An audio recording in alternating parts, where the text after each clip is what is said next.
नमस्कार, मी बोलते नंदिनी अंकोलेकर। मी आज तुम्हाला दाखवणार आहे आंबट गोड तिखट असं क्रश लिंबाचं लोणचं। अगदी कमी साहित्यात होणारं लोणचं आहे। चला तर बघूया आपण त्याच्यासाठी काय काय साहित्य लागतं ते। क्रश लिंबाच्या लोणच्यासाठी लागणारं साहित्य ह्या आकाराचे मी 10 लिंबू घेतलेले होते। हा एक लिंबू मी तुम्हाला कापून दाखवायला ठेवला आहे। हे 9 लिंबू मी अशा रीतीने कापून घेतलेले आहे। आता तुम्हाला बाकीचे साहित्य दाखवते।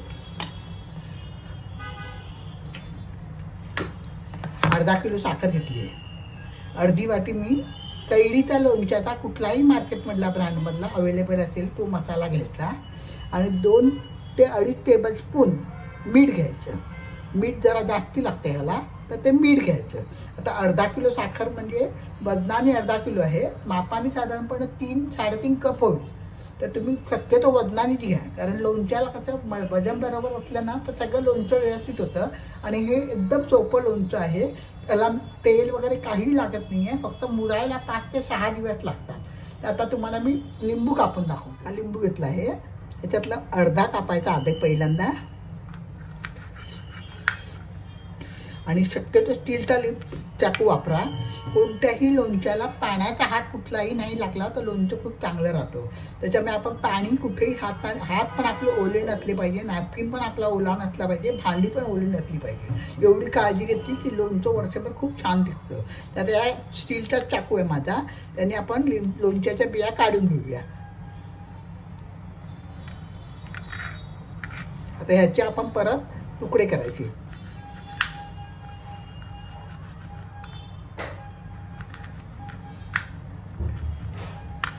तुम्हाला जमेल तसे तुम्ही तुकडे करा। अशा रीतीने आपण तुकडे करून घेतलेले आहेत। आता ह्या लिंबाच्या फोडी आपण एका मोठ्या भांड्यामध्ये घ्यायच्या। त्या फोडी मी एका मोठ्या भांड्यामध्ये काढून घेते। त्याच्यात आता आपण सगळं साहित्य मिक्स करायचं। साखर टाकली मी, मीठ टाकलं आणि लोणच्याचा मसाला टाकला। हे सगळं मिक्स करायचं।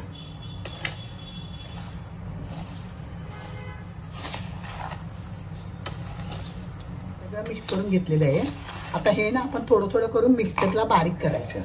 बारीक म्हणजे एकदम बारीक नाही करायचं, थोडं खडबडीत असं ठेवायचं आणि मिक्सरला बारीक करायचं। आता तुम्ही म्हणाल हे मिक्सरला काढल्यानंतर कडू होतं, पण ते 5 ते 6 दिवसानंतर नॉर्मल टेस्टला येतं। तुम्ही करून बघा, खूप सुंदर लोणचं आणि खूप सोपं लोणचं आहे। माझ्या चॅनलवर नवीन असाल तर सबस्क्राईब करा, लाईक करा, शेअर करा, सगळ्यांना मित्रमैत्रिणींना शेअर करण्यास सांगा। आणि हे लोणचं आहे ना मी काचेच्या भांड्यामध्ये नुसतं उघडं ठेवणार आहे 5 दिवस आणि त्याच्यानंतर मी बाटलीत भरणार।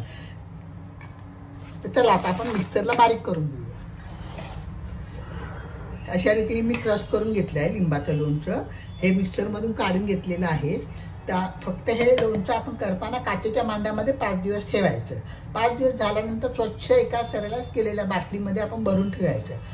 आणि 5 दिवसामध्ये रोज सकाळी उठून चांगला स्वच्छ पाणी नसलेला चमचा घेऊन ते मिक्स करायचं। अशा रीतीने 5 दिवस करायचं। सगळी लिंब मिक्सरमधून काढून घेतलेली आहे। आता हे एकदा आपण चमच्याने वर खाली करायचं आणि 5 दिवस एका जागेवरती ठेवून द्यायचं। रोज सकाळी उठून त्याला चांगला स्वच्छ पाणी नसलेला चमच्याने वर खाली करायचं। चला तर मग तुम्हाला मी आता पुढचे प्रोसिजर परत दुसऱ्या दिवशी दाखवते। लोणचं आपण घातलेलं आहे। आता हे 3 दिवसानंतर मी परत वर खाली करते। याचा रंग पण बदलला असेल आणि त्याचा चांगला घट्टपणा पण यायला लागतो। आता 2 दिवस अजून आपण असंच ठेवायचं आणि मग बरणीमध्ये भरून ठेवायचं, तेव्हा मी तुम्हाला परत दाखवते। क्रश लिंबाचं लोणचं आता 5 दिवस झाले मुरून। आता आपण ते रोज सकाळी सगळं मिक्स करायचं। 2 दिवस जरा ते पातळ होतं, नंतर ते घट्ट होत जातं। तर आता छानपैकी मुरलं आहे। आज 5 दिवस होऊन गेले आहेत। तर आता बाटलीत भरायचं, हवाबंद चांगली बाटली मस्त स्वच्छ धुतलेली सुकवलेली पाहिजे आहे। तर ते आता आपण बाटलीत भरून ठेवूया। हे लोणचं ना मेथीच्या ठेपलांबरोबर पराठ्यांबरोबर खूप उत्कृष्ट लागतं, छान लागतं।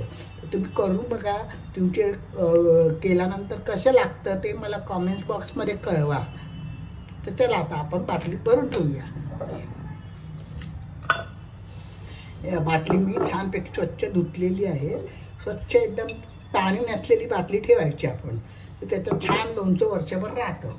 चला तर आता आपण भरायला घेऊया।